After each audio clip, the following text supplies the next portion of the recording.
चढ़त सामन जइहे रे छबड़ा ले ओहे कामर जोरे जोरे चढ़त सामन जइहे रे छबड़ा ले ओहे कामर जोरे जोरे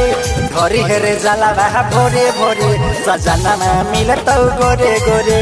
घरी हेरे जाला बहा भोरे भोरे सजना मिलतौ गोरे गोरे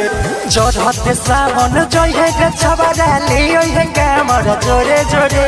चढ़त सामन जइहे रे छबड़ा ले ओहे कामर जोरे जोरे घरी हेरे जाला बहा भोरे भोरे सजना मिलतौ गोरे गोरे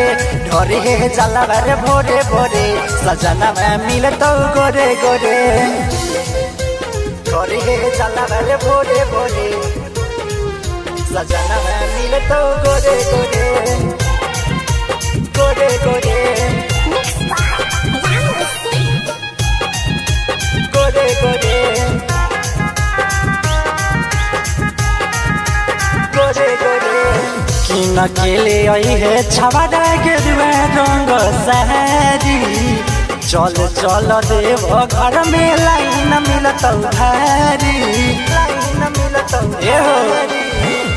नकेले है छबड़ा गेरुआ रंग सारी चल चल देव घर में लाइन मिलतौ भारी सुल्तान गज सजलवा भरली है छौरी थोरे थोरे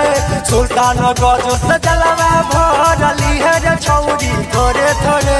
घरी हेरे जलवा भोरे भोरी सजना मिलतौ गोरे गोरे घरी हे जलवा भोरे भोरे सजना मिलतौ गोरे गोरे घरी हे जलवा भोरे भोरे सजना मिलतौ गोरे गोरे गोरे गोरे गोरे गोरे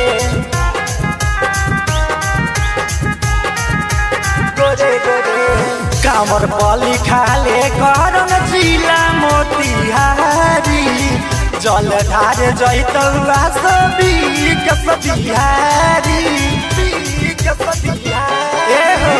कामर पली खाले करन जिला मोतिहारी जल ढार जैतौ आसरी बिहारी गाँव के डीजे परिति के गाना बाजे जैतौ जोरे जोरे गाँव के डीजे परिति के गाना बाजे जैतौ जोरे जोरे घरी हे जलवा भोरे भोरे सजना मिलतौ गोरे गोरे घरी हे जलवा भोरे भोरे सजना मिलतौ गोरे गोरे मां मनोकामना रिकॉर्डिंग स्टूडियो बकरी बाजार मोबाइल नंबर 8825156667।